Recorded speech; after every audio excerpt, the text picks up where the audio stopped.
Hello and welcome to the Latte podcast once again. Today we're talking about Karl Marx and all of his commodities. All right, so the first question, or I guess I should say comments, is compare and contrast the philosophical style of Marx, Aristotle, Plato, and Lao Tzu. I would say that they were those were similar, and then this one's just like totally in its own little world because it's just so different from all of those, just because of like what Karl Marx is like solely focused on. Like a lot of those were about like virtues and happiness and like a lot of kind of things that you feel. This one was more about like money, commodities, like government, capitalism, like. So they were just very different in what they were about. Yeah, I feel like I would agree with that, whereas Marx was talking about commodities. And I also feel like it was pretty repetitive. A lot of the ideas were very similar about value, commodities, exchange value, or, like the exchange versus the value. But it all went back to the commodities again and again. But whereas like Plato and Aristotle and Taoism, they all had like common themes in them that you could pull from, so you could really compare and contrast between all three. But when you get to Marx, I have a really hard time thinking of things that I could compare and contrast with going back to the three earlier philosophers. Yeah, I'm just gonna kind of echo those two. Like the first three, like they said, are very similar in terms of like what they're writing about. Like while their perspectives may differ a little bit, they're mainly talking about like almost like human characteristics, like Bree said, like virtues and happiness and all this kind of stuff. And then Marx comes out of left field and is like money and production and capitalism and government. Yeah, I feel like it's kind of almost like talking to two different people. Like Marx is the uncle at Christmas that I really just don't want to talk to because that's all he talks about is money. And then there's like my cousins who I like talking to because they're like, how are you doing? And I also feel like Marx was just very hard to read in general. Yeah, like it was harder to read. It was definitely like a harder read, and I feel like it was like a bit more like it gave me the runaround a little bit more. Yeah. Mm-hmm. And I feel like the other works, it's more about like what you can get from life, and then Marx is like what life can take from you. Yeah. Like with like the labor cycle and that kind of stuff. Yeah, and with the earlier readings, they're definitely a little more relatable as well because you can get more out of it. You can relate happiness to what you have going on. Not that you can't relate to commodities, but I feel like you don't want to relate to commodities right now. Think about that. Whereas like, a new perspective on happiness and success and like balance in your life and like a justice, that's like something you want to think about and you want to relate to, and like a new perspective on that is exciting and cool, but like a new perspective on commodities and value is not quite as exciting. Yeah, I would say like the previous readings, those were a little bit more applicable to like where I currently am in my life and what I wanted to like discuss in terms of like philosophical meanings and stuff. And this was kind of something that like felt more like business classy. Yeah. If that makes sense. Yeah, I understand the necessity of learning it, but yeah, I much prefer the other styles where it was like into happiness and virtues and justice. Yeah, it made you think about emotions and not think about money. Yeah. But like you said, I think it was a very needed aspect, but I like the other ones better. Yeah. Why do you think Marx spent so long on commodities?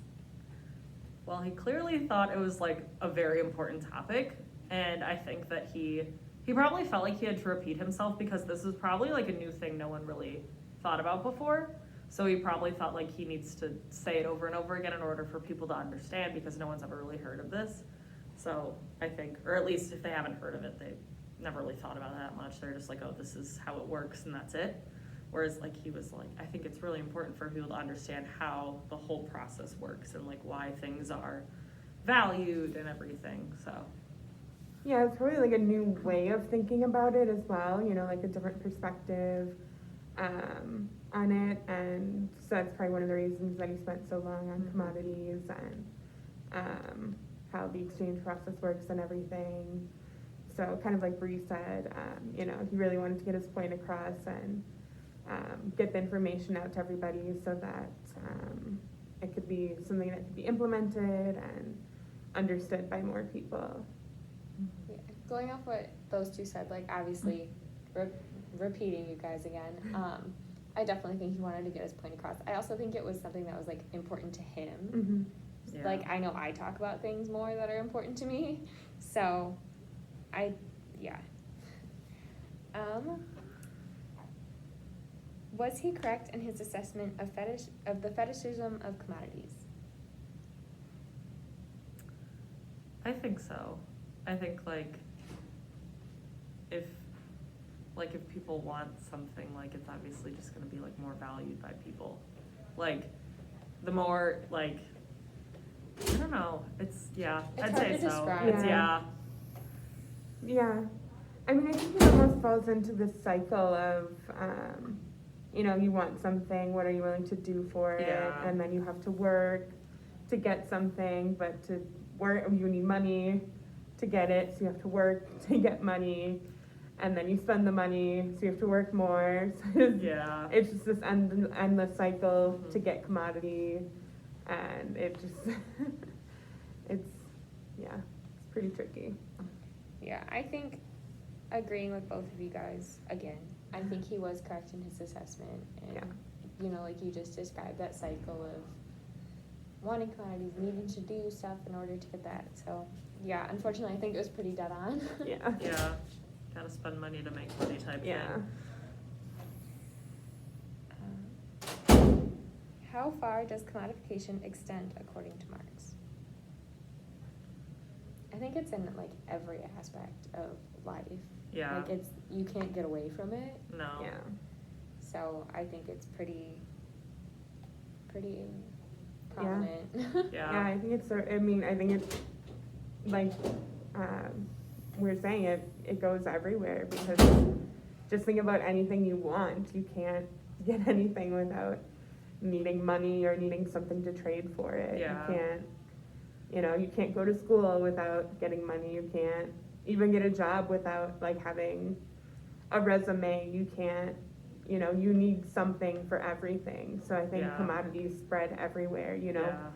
You yourself have value, so you need to, commodities are unfortunately everywhere. So I think even like outside of the realm of like money, commodities are a thing. Like yeah, in like the whole like I think that really applies to like the whole scenario of like high school popularity. Like Yeah. if one person's popular, like you want to be their friend, you want to make sure you're Yeah. the one like that they want to hang out with. Like yeah, That's because just the especially how thing. he says that like money and value are different things. So when we're talking about commodities, they all have, everything has value. So even if you don't need money for something, it still has a value, and you have to be able to exchange that for Mhm. something. Yep. So it really runs pretty deep. Yeah, and kind of going off what Bree was saying, like, obviously things that have, are based in currency are commodities or can be Yeah. commodities. Like, also, like, before currency was a thing, like, other things, Yeah. had value placed Yeah. upon them, Mhm. like, Mhm. people might have traded, leaves or something like that. So, Yeah. Yeah. it just depends what you place your value in and what Yeah. you allow to, what you Yeah. give that power to, in a sense. Yeah. Do you guys think that we are all commodities? Yes. I think so. I think like and it's kind of what I like wrote. This is like what I wrote about in my reading notes, was like it's kind of sad, but like we do like kind of in a way see each other as like a certain value. Mhm. Like as we, even if we mean to or not, like that's just kind of how like our brains work, where it's like, oh well, this person did this is how I value them now, like Yeah. this is how much they're worth to me.